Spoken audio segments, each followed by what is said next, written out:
Big Ten media days have come and gone, but we finally got, at the tail end of everything, the Michigan contingent. We're going to talk about Sherrone Moore specifically, the things he had to say, and man, he had a ton of things to say that I thought were amazing, excellent. We got much clearer picture when it comes to the depth chart, all that kind of stuff. Let's actually hear some of his words direct from the man himself, and we'll go from there on this episode of Locked On Wolverines.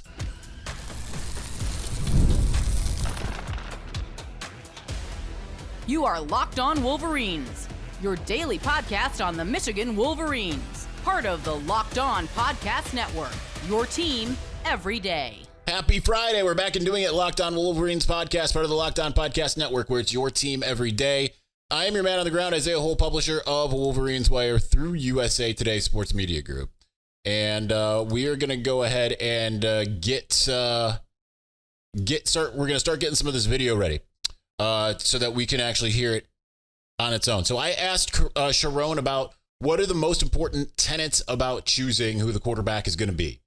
And I think that that might be one of the most overarching important things, obviously, because Michigan will honestly go as far as his quarterback goes. And I think that when you come and you talk about taking care of the football, obviously playing complementary football, you have to take care of the football and you have to be able to drive the field. So here's what Sherrone had to say about the quarterbacks. The football defense is going to provide them a bunch of different looks. They're going to have Mason Graham and Kenneth Grant running at them, and Josiah Stewart and Jay Sean Barham and Will off the edge and Makari and all these guys and the different looks. So who's going to take care of the football? Who's going to make a play?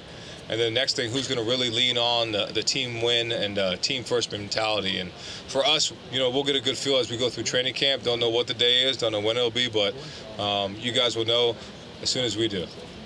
All the way in the back. Maybe.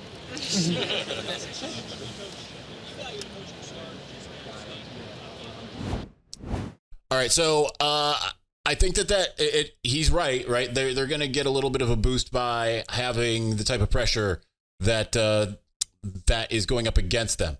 And that is one thing, but I kind of walk away, like I even said before the 45-minute podium session, which was at like 3:30 yesterday.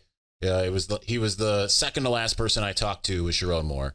I went over to Dan Lanning. You'll hear a little bit of my quick discussion with Dan Lanning on we're going to do a Saturday episode. But I think that I walked away a little bit more feeling like, okay, it might be Jack Tuttle, and here's why. So he was asked about Jack Tuttle, and when you kind of correlate the two things, right? You've got the everything he said about taking care of the football. Who's going to make a play? That could be very much Orgy. But I think that this kind of feels like it very well could end up being Tuttle. Just because we haven't seen him doesn't mean it's not going to be him. So check out what he had to say about Jack Tuttle. Yeah, he's been great, man. He's been accurate. He's been throwing it hard, throwing physical, fast, and he looks good. Jack's had the unfortunate favor to be behind Michael Penix Jr. and J.J. McCarthy. So he's excited, to say the least. So watch him compete. We're ready to see what happens. All right, so interesting stuff there because it's exactly what we said for a long time. And I heard when I've been saying that someone inside Schembechler Hall had been telling me this, it was someone that wasn't Sherrone Moore.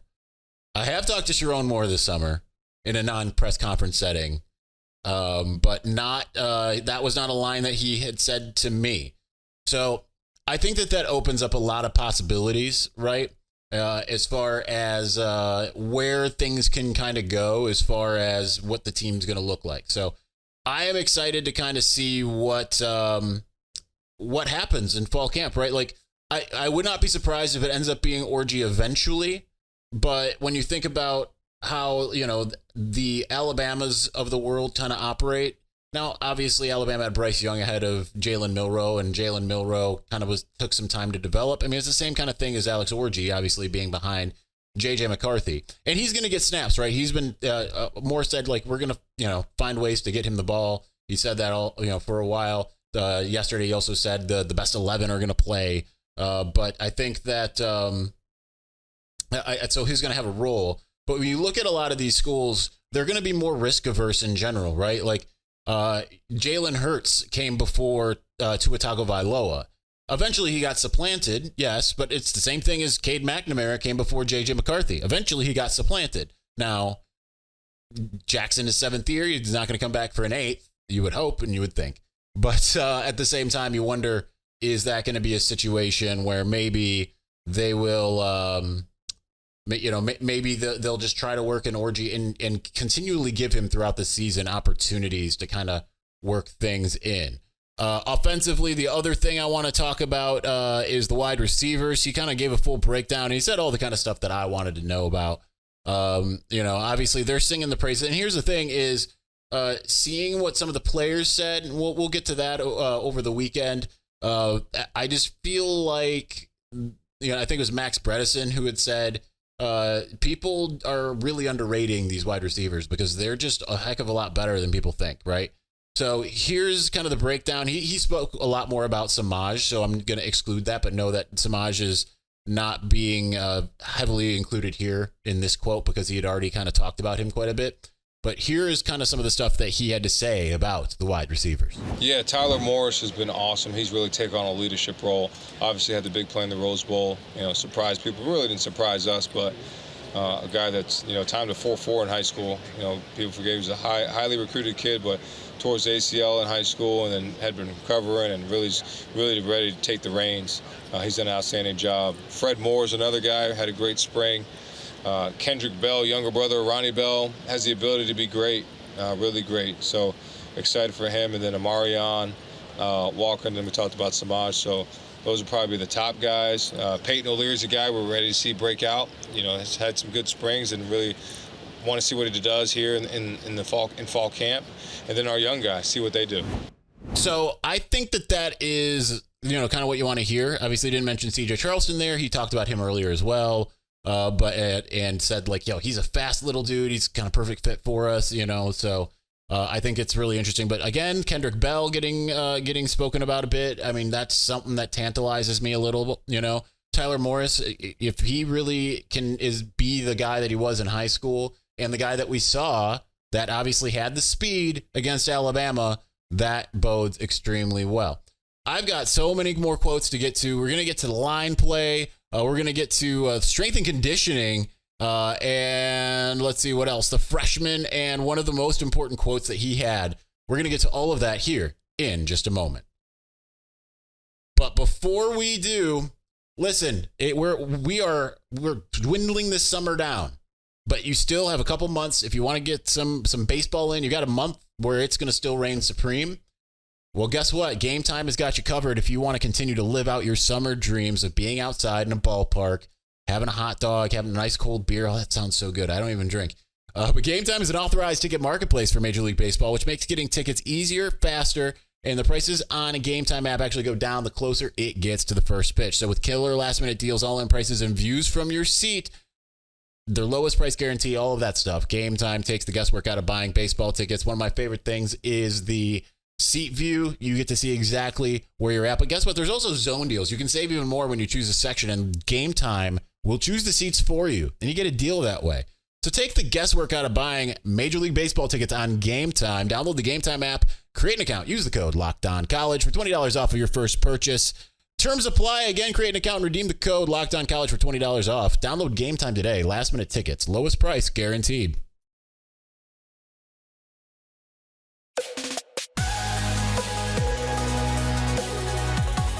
All right, that segment ran extremely long because of all the clips. But we still have a ton more to get to here. The show might be longer. And because we're doing clips, I can't tell, just again, the way that this all works. Maybe someday I'll have it where it's like a TV show. I can press a button and it just shows the clip and then we come back out of it and it's all in real time. I can probably figure out how to do that. But as of today, I don't know how to do that live. So that's where we're at. All right. So let's talk about the line play. And actually, before we do that, I want to get to this. I think it's the most important clip. I posted it on TikTok. I'm going to start posting a lot of stuff, both from the podcast and clips from Michigan on TikTok, on Instagram. So follow me on both of those, Isaiah Hole. Here is, I think, the most important clip that he of something he had to say. He's asked about, do you feel like you have a honeymoon period? Do you feel like you have time I mean, you just come off a national championship. Echoing a kind of something similar to what Dusty May said, but Sherrone said this, I think, a little bit more forcefully. So check this out. No, there's no honeymoon year. We're just ready to attack. All my life I've been a competitor. I've wanted to win, and I've tried to win everywhere where I've been. And like, there's no time off. There's no, let's take a step back. Like, that's not our goal. Like, we know what we want to do. We know how we want to attack it. I'm hungrier than ever. If that doesn't fire you up, I don't know what will, right? Like, ready to attack, hungrier than ever, right? And you add that to the fact that he was talking about the players are somehow even more detail oriented, that they are continuing to have that hunger. Again, it's going to matter the ability, right? Like, scheme gets you so far, being able to play within the scheme. You also have to see how the play calling goes, because a bad play call. I mean, Don Brown had the one where he had Josh Metellus way out of position against Penn State, and there's a wide open receiver streaking down for the only touchdown in the second half. The one, the KJ Hamler in 2019, right? So scheme and playing within the scheme is one thing. Play calls is another. Playing to your ability, being able to be as fast as the guy in front of you if you're on defense, or faster than the guy on the other side of you if you're on offense. All of those things play a big factor, right? So I think, though, that I think Michigan has all of that. I mean, you add in the Emeka Egbuka, no talent thing, which is kind of absurd. And I Blue by 90, I think it was, had pointed out Michigan's had more draft picks in the last 3 years than Ohio State.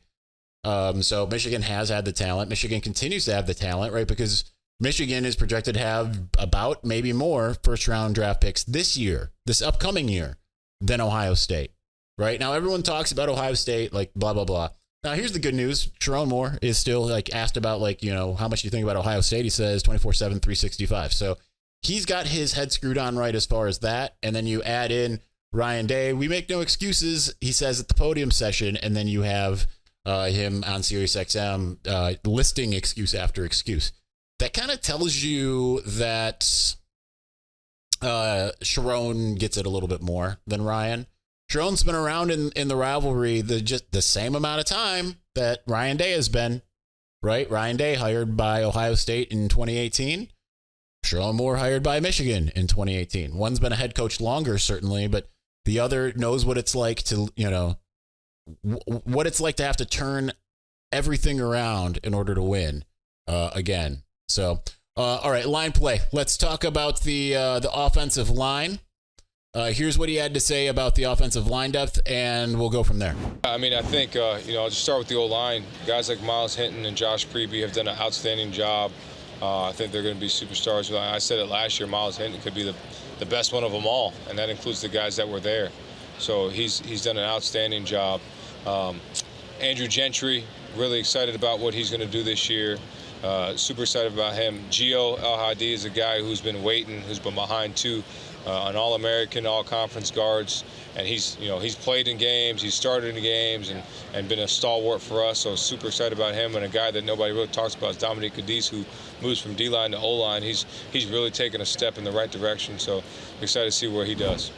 All right, so here's the thing with that. I think you basically, when you add in the fact that he was talking about Greg Crippen and Raheem Anderson, I mean, it could be either one of those guys. That I think is something that'll be solved in fall camp, right? Like, there's been points where one's been ahead of the other, and then the next year the other's ahead of the other, and so on and so forth. But I think that kind of spells things out. There was a different part that I didn't clip here where he talked about Jeff Percy, because he was asked about that right tackle. He said Jeff Percy, Andrew Gentry, but he talks here about Andrew Gentry when asked more generally about the offensive line. So there you go. Miles Hinton, Josh Preby, one of the two centers, Gio El-Hadi, and Andrew Gentry would still be my prediction. Now we know Dom Giudice is probably in that too deep. That gives us some answers. I think that's good. Defensive line, I think, is equally as exciting, especially, let me make sure I don't have another clip here from that. All right. This is the one that I clipped. Like, he's talked about Mason, he's talked about Kenneth Grant, but it was, and he talked about Derek Moore and Josiah Stewart. He actually also echoed the same thing. Again, it's almost like he listens to this podcast. Maybe he does. And if you do, hi, Sherrone. But he said the same thing that I've been saying. He said the same thing that Jake Butt said as well on the show yesterday. Of, these guys were the ones who were on the field, Josiah Stewart, Derek Moore. These were the ones who were on the field for the final play against Alabama. So that's important to note. So here's what he had to say, though, about Josiah Stewart and that play, being able to take down, what's his name? I was going to say Alex Leatherwood, but that's again, my brain goes back to 2019. That's like it defaults to anything before 2020. But J.C. Latham is the man who I was thinking of. Amazed I even thought of it there. But I thought this was one of the highlights, again, of the Sherrone Moore press conference. Here's what he said about Josiah Stewart. I mean, I've seen it before, man. I've seen, it was Josh Uche all over again. We had Uche a couple years back who was like a snake, just venom, ready to go on third down, and you saw that back foot just revving up, going, and that's what Josiah is. And he's got some elite twitch, elite quickness, but elite strength too for his size. So again, it just feels it for a team that everyone's saying is going to take a drop off, right? For a team that everyone's saying doesn't have this talent, it's like some things have to work out, and some of them are at the most important positions. But at the same time, it's like it really feels like they've got an embarrassment of riches when it comes to talent and all of that. So linebacker depth, I was going to get to that. We're not going to do that now. Neither are we going to do tight, so linebacker depth basically is Jimmy Roller, Jaden Hood, Micah Pollard, Cole Sullivan. Tight end is, Colston, Max Bredesen, Marlon Klein, Deacon Tonielli, Zach Marshall. He also gave a quick mention to, but, I came away from this feeling pretty good about that. Secondary wise, I mean, he talked about the transfers. He talked about, both the secondary itself as well as the incoming transfers. It doesn't necessarily seem like we have a good feel for what the whole thing is. He did say Jair Hill currently is in the lead, but will be in the running with Amir Hall and Ricky Johnson for that second cornerback spot. He also mentioned Miles Pollard for it. Zeke Berry, Quentin Johnson, Jaden Mangum, and Wes Walker he talked about for at safety. Obviously, Zeke Berry and Jaden McBurrows are the ones that you would expect to be nickel as well. But that's aside from Makari Page, of course. Rod Moore ahead of schedule, he said again, like I had reported from the golf outing. So lot to like, but there's one big factor that we have to talk about. This might be the second most important thing he had to say coming out of all of it, because it is the Rosetta Stone for Michigan. Let's talk about that here in just a moment.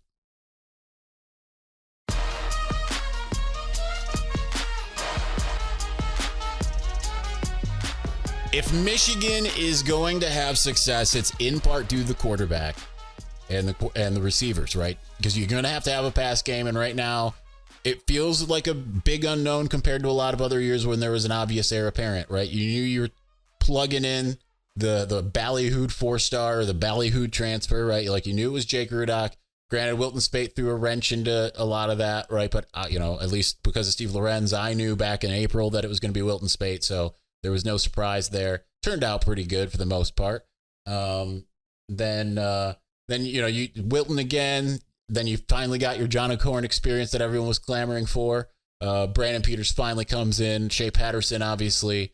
And then after Shea, finally you got the Joe Milton experience, which gave way to Cade McNamara. So it maybe doesn't feel as like it felt like before. There was always someone you were really excited to see, but because you had J.J. McCarthy for the first time, you weren't necessarily as excited to see someone else.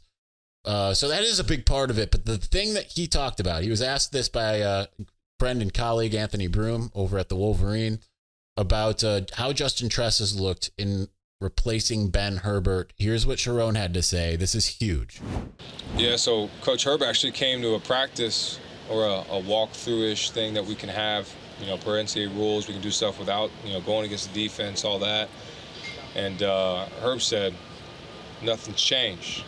So for him to say that and to watch the guys work out, I think that speaks volumes to what Jay Tress and what that crew's done. They've done an outstanding job, along with Abigail O'Connor and their staff, of keeping the intensity, the attention to detail where it needs to be for us to do what we need to do. So if that is true, I mean, like, nothing is better than that, right? Like, that is gigantic if it really does look the same.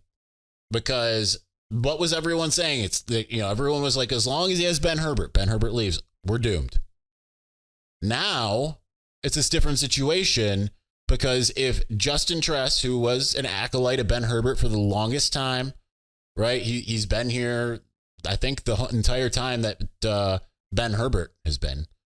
So for him to be doing like everything looking exactly the same in the eyes of Ben Herbert, right? No, like, because, and you might ask, wouldn't Sherrone, just say that anyway? No, he very well could just sidestep. He doesn't have to give that first person account, right? He could be like, well, he's been really good. He's learned a lot from Ben Herbert. We're still working on getting it. No, he's not saying that. He's saying it's exactly the same. You add in the attention to detail. You add in all of this.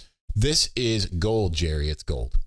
So, all right, we are definitely out of time, I'm assuming, because I've talked much longer than I thought I was going to. But as said, the plan is for a Saturday episode, because I really want to crank out all this stuff. We still have so much to talk about from Big Ten Media Days. It's probably going to last a few days here as it is. But I want to get to the players. I want to get to Dan Lanning and some more stuff that came from the Thursday action.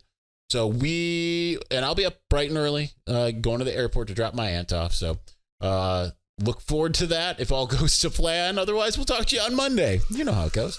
Anyway, thanks for watching. Thanks for listening. We'll talk to you soon. Peace.